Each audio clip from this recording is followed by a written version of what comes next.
Isang mapagpalang araw sa inyo, Sir Seth, at sa mga kagiliw na tagapakinig ng mga kwento nyo. Ako si Diana. Kagaya ng iba ay nais ko ding ibahagi sa lahat ang karanasan ng aking kapatid tungkol sa hindi umano'y isang aswang. 4 na dekada ng nakaraan. Parehong taga Santa Ines sa bahay ng Fernando ang magulang namin na sila Tatay Ranzo at Nanay Paz. Sa isang kainan nagsimula ang kwento ng pag-iibigan nilang dalawa. Si Nanay ay nagtatrabaho sa kainan bilang serbidora, habang si Tatay naman ay palaging doon kumakain sa kainan na pinagtatrabahuan ni Nanay. Nagustuhan ni Tatay na kumain sa nasabing kainan. Bukod sa malinis, masarap ang luto, ay gustong-gusto niya laging nakikita ang aking ina. Nung una ay pasulyap-sulyap lamang si Tatay Ranzo kay Nanay at nang makakuha ito ng pagkakataon ay hindi na pinalampas ni Tatay na makilala ito. Doon na niya sinimulang ligawan ang aking ina. Hindi nagtagal ay sinagot din naman ni Nanay Paz si Tatay Ranzo. Pagkalipas ng 1 taon ay nagpasya silang magpakasal. Bumuo ng kanilang pamilya. Hindi nagtagal ay biniyayaan sila ng isang malusog na sanggol na lalaki. At yun ay si Kuya Sunny. Maliban sa pagtatrabaho sa bayan, isa din sa pinagkukunan nila ng hanap buhay ay ang pagsasaka. Mula sa maliit na palayan ng aming ama. Si Nanay naman ay nasa bahay na lamang para alagaan si Kuya at gumawa ng mga gawaing bahay. Masaya naman sila sa kanilang pagsasama dahil kakasimula pa lamang nila na bumukod ng sariling tahanan. Kaya nangangapa pa nung una si Nanay. Ganun pa man ay masaya siya dahil may sarili silang tirahan na matatawag nilang pagmamay-ari nila. Masaya din ang aking ama sa tuwing darating siya galing sa pagtatrabaho. Napapawi ang kanyang pahugod dahil may anak na siyang madadatnan dito.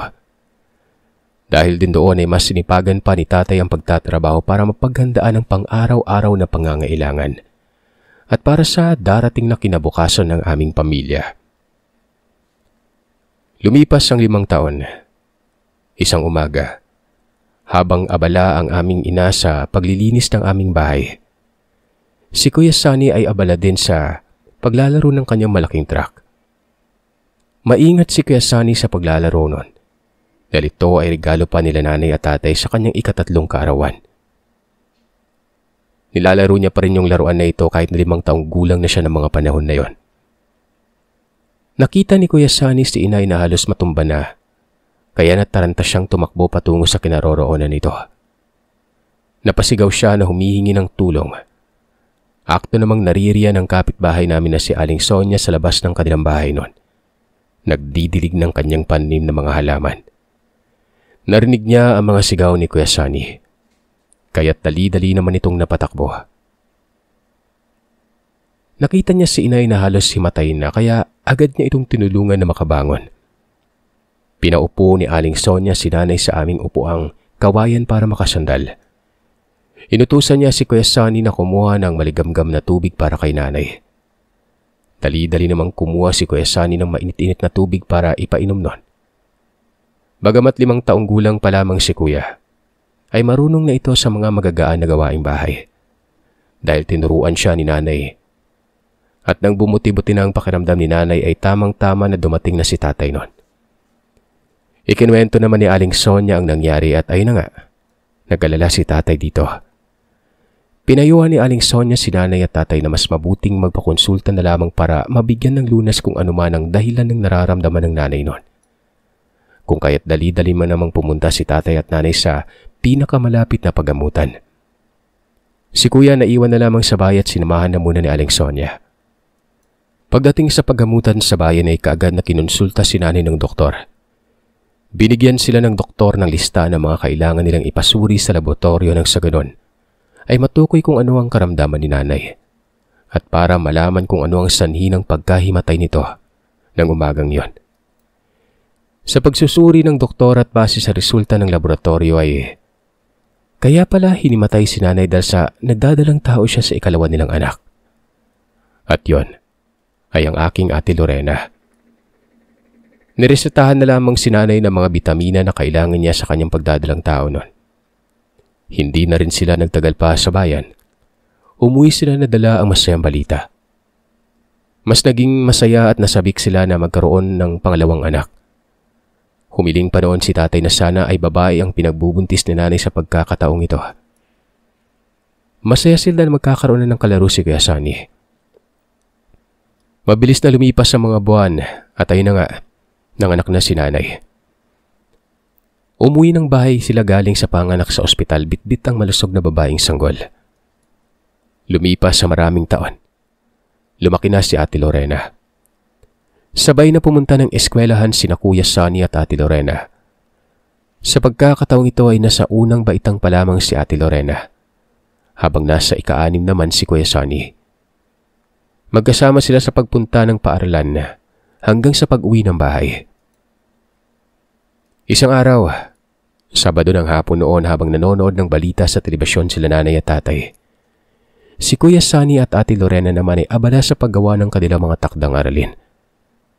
Habang nanonood, nag-uusap silang mag-asawa. Inilahad ni tatay kay nanay na sana'y madagdagan ulit ng isa pa ang kanilang supling. May edad na rin kasi si nanay na nasa 31 na mga panahon na yon. Hindi naman tumanggi si nanay gawa ng meron din naman na silang konting ipon noon. Dahil doon hindi rin naman nagtagal at muling nabuntis si nanay. Ako na po yun. Naganap na rin si tatay ng ibang trabaho. At dahil may karanasan naman siyang magmaneho hindi naglaon nakahanap na rin siya ng pagtatrabahuhan bilang isang driver. Naging maayos naman ang lahat dahil ng mga oras na ito ay hindi ganoon karami ang mga nagbabiyahe ng mga pampasahirong jeep sa lugar namin. Naging paborito sa aming ama. Nakapag-ipon sila ng maganda at naipaayos pa ang aming bahay. Hanggang sa pinanganak na ako ni nanay at sa loob ng maraming taon, napanatili nila ang kanilang pagsasama na maayos. Nasa 3 taon na sa sekundarya ang kapatid ko na si Kuya Sonny. Si Lorena naman, si Ate Lorena, nasa 4 na baitang pa lamang sa elementarya noon. Tuwing araw ng Sabado at Linggo ay pinapayagan kami nila nanay at tatay makipaglaro sa ibang bata na kapitbahay namin na nakatira sa may labasan. Palagi kaming pinapaalalahanan ni nanay at tatay na huwag magpapagabi sa labas. Huwag din kaming sumama sa hindi namin kakilala. Dahil umano sa may napapabalitang aswang sa aming lugar. Si Mining. Kilala lamang siya sa pangalang Mining at walang nakakaalam kung anong tunay nitong pangalan. Wala ding nakakaalam kung saang lugar siya nanggaling. Ang pagkakaalam lamang nila ay taga-pag-alaga siya ng baboy ng isang kilalang mayaman sa bayan noon. Tuwing 3:00 ng hapon, araw-araw itong nakikita sa may kalsada. Araw-araw kasi itong nangunguha ng dahon ng gabi para ihalo sa ipinapakain na baboy. At sa tuwing napapadaan siya sa kalsada ay sinasambit namin sa isip namin na sinasabi ng pabulong na, "Puwera aswang, puwera aswang." Yun ang paniniwala ng mga matatanda noon para hindi ka maunahan ng dungan. Ayon sa tinuro ng mga matatanda kung kaya't dun din ang aming ginagawa. 5:00 ng hapon, natagalan kami sa paglalaro dahil naroroon pa naman sina Kuya Sonny at Ate Lorena. Napadaan itong si Mang Mining pa uwi. Pasa ng isang sako ng gabi. May kasunod ito na isang batang babae at hawak-hawak niya sa kamay. Anak yun ni Aling Miranda na isa sa aming kapitbahay. Tila ba walang kaalam-alam si Aling Miranda na sumama ang kanyang anak kay Mining. Ang kanilang bahay ay nasa tapat lamang din ng kalsada. Nang napag-alaman ni Aling Miranda na sumama ang kanyang anak kay Mining ay agad na natakot at kinabahan ito. Minabuti nila ng kanyang asawa na si Mang Romeo na ipaalam sa pulisya. Nang sa ganon ay matulungan silang hanapin at mapuntahan sa bahay ni Mang Mining para tingnan kung naroroon ng kanyang anak. At nang nakarating na sila mismo sa tapat ng bahay ni Mang Mining, kinausap nila ito. Dahil may nakakita naman talaga sa kanya na kasama ang anak ni Aling Miranda nun Pumasok ang pulisya sa loob ng bahay ni Mang Mining at nakita nila na naroroon din talaga ang anak ni Aling Miranda na nakaupo lang.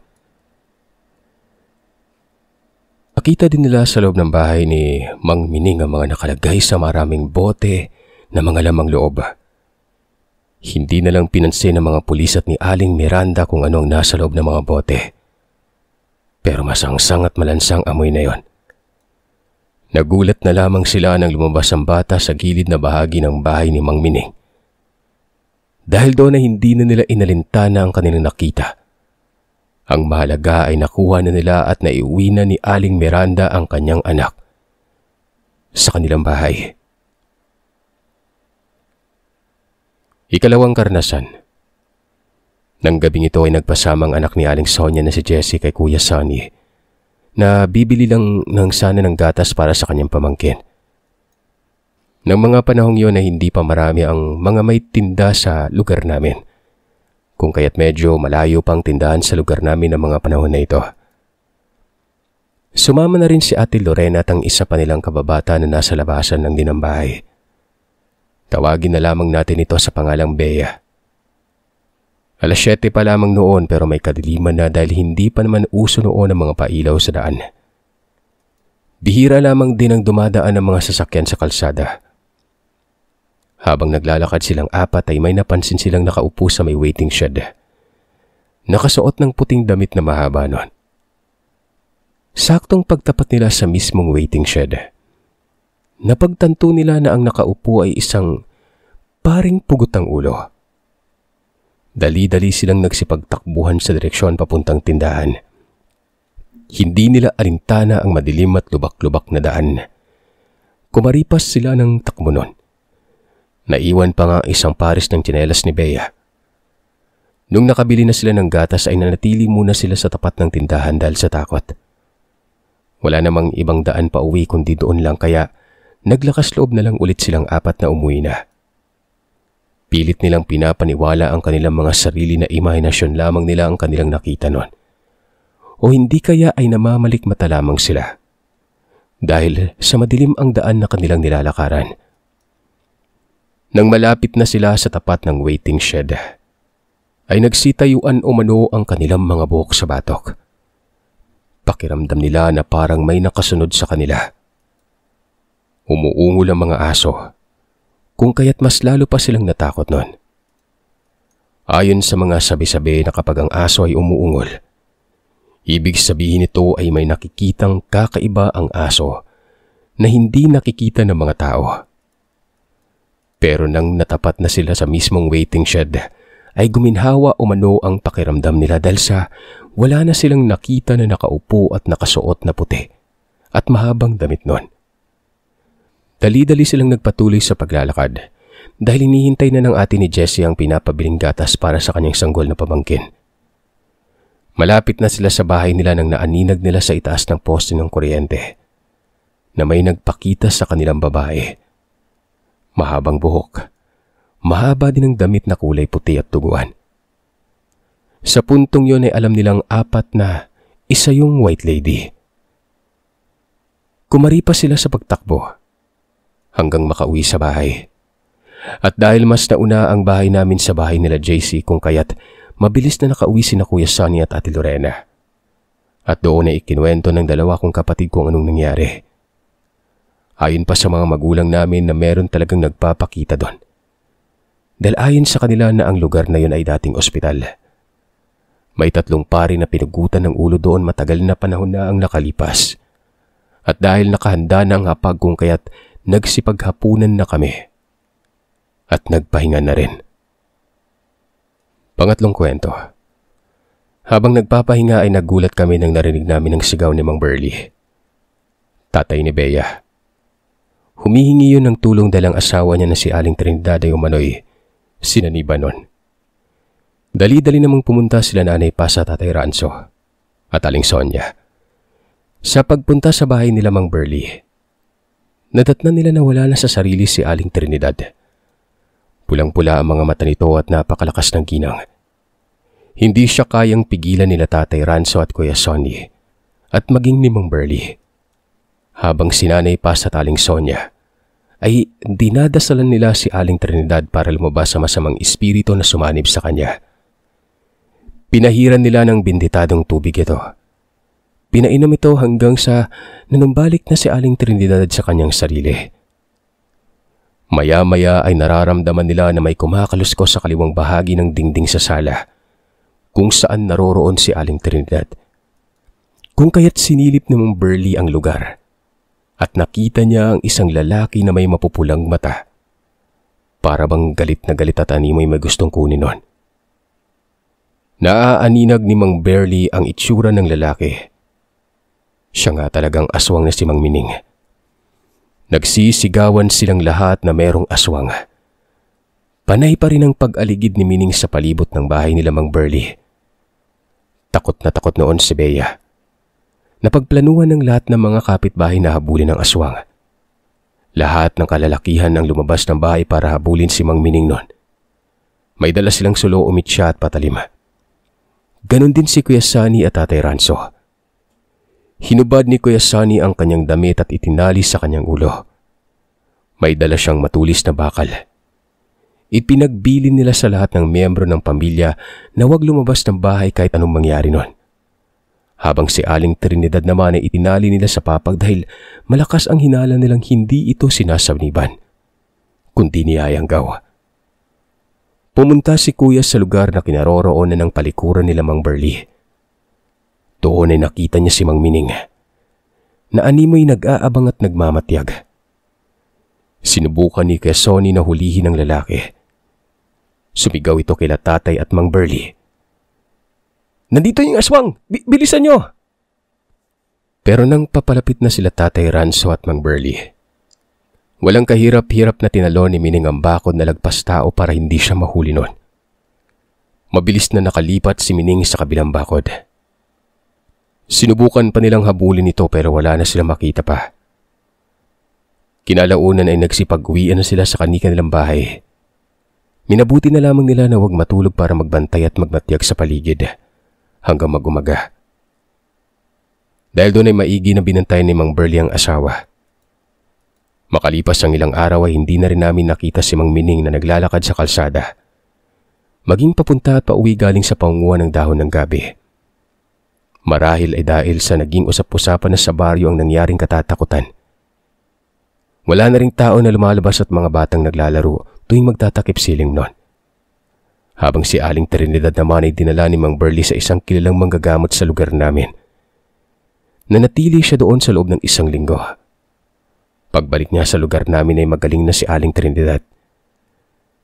Pagkatapos ng mga nangyari ay sinubukan pa rin ng mga residente na mamuhay ng normal. Hanggang sa dumating ang mga araw, buwan na taon, wala nang nakikitang Mang Mining. At ang mga pangyari ay naiwan na lamang na isang kwentong nagpapatotoo na isa siyang aswang. Ika-4 na kwento. Ako si Ana, tubong probinsya ng Romblon. Ikalawa sa 4 na magkakapatid. Ang mga magulang ko ay si Papa Jose. Isang mangingisda at ang mama ko naman ay si Marieta na nagtatrabaho bilang isang kasambahay sa bayan.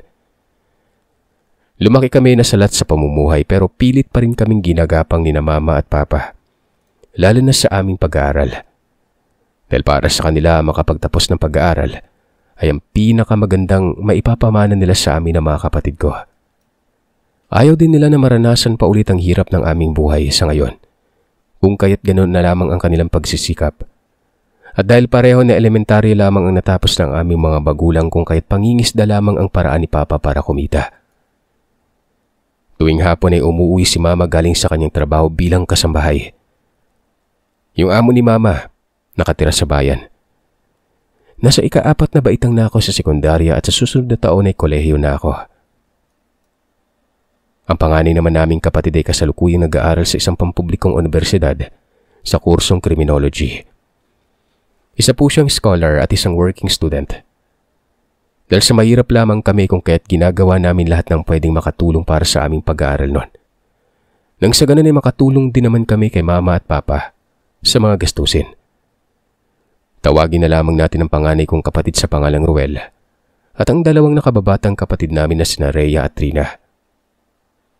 Parehong magtatapos na rin sa elementarya ngayong taon ito. Pangarap ko na makapagtapos ng aking pag-aaral at maging isang guro. Linggo nun, maga akong nagising. Ako na ang nagluto ng umagahan namin dahil plano ko magsimba sa bayan at sasabay na lamang din ako kay Mama papunta sa kanyang pinagtatrabawan sa bayan, kay Aling Marcia. Senior citizen po ito na byuda at mag-isa na lang sa buhay. May 2 anak siya at ang panganay ay nagtatrabaho bilang kapitan ng barko. Meron na ring pamilya. Magkatabi lang din naman ang kanilang bahay pero minabuti na lamang ni Aling Marcia na kumuha ng katulong para naman kahit sa araw lang ay may kasama siya sa bahay. Nang sa ganon ay may nakakausap at may magluluto, maglalaba at maglilinis ng bahay niya. May kalakihan din naman kasi ang bahay na iniwan sa kanya ng kanyang namayapang asawa. Ang bunsong anak naman niya ay si Ma'am Carla, isang guro at nasa Manila naninirahan. Ang kanyang asawa ay isang ininyero at ang nag-iisang anak na si Abby ay 6 na taong gulang pa lamang. Maaga pa si Mama pumupunta sa bahay nitong si Aling Marcia. Namamalengke pa kasi ito para makapaghanda ng tanghalian dahil nga dadating si Ma'am Carla para magbakasyon ng 1 linggo. Nasa simbahan na ako noon at si Mama naman ay abala na rin sa paghahanda doon sa bahay ni Aling Marcia. Mag-aalas 5 na ng hapon nang umuwi si Mama. May bitbit na supot na ipinadala sa kanya ni Ma'am Carla. Pasalubong galing Manila. Isang bag ng grocery at may itinabi din si Aling Marcia na ulam dahil marami ang inihanda nila para sa pagdating ni Ma'am Carla at kanyang apo. At higit sa lahat ang pinakamahalagang balita ni Mama ay yung nagdala ng pag-asa para sa akin noon. Minsan nang napag-usapan ni Aling Marcia at Mama ang tungkol sa aking pagkolehiyo. Naikwento naman ni Aling Marcia sa anak niyang si Ma'am Carla. Tamang-tama at dahil laging out of town ang mister ni Ma'am Carla na isang ininyero kaya laging silang dalawa lang ni Abby ang naiiwan sa bahay. Hindi na umano bumalik ang kanilang katulong dahil nagkasakit kaya naghahanap siya ng schoolgirl para may kasama sila ni Abby. Buong araw na din naman si Abby sa school dahil nasa grade 1 na. Ayaw sana ni Mama at Papa na malayo ako at magtatrabaho para mapag-aral ang sarili ko. Pero para sa aking pangarap ay pumayag sila. Isa pa ay kilala naman nila Mama si Ma'am Carla at ang kanyang asawa noon. Taga rito lang din silang dalawa at pinili lang na doon manirahan sa Manila. Natapos ang 1 linggong bakasyon nila Ma'am Carla at babalik na sa Manila kaya kasama ako para maipagpatuloy ko ang aking pangarap na makapagkolehiyo. Hinatid na ako ni Mama, Papa, Kuya at ng 2 ko pang kapatid sa bayan sa bahay ni Aling Marcia. Naghihintay na si Ma'am Carla at Abby sa aming pag-alis noon. Pero ang hindi ko inakala, sa Manila pa ako makasaksi ng pangyari na ni minsan na hindi ko pa naranasan.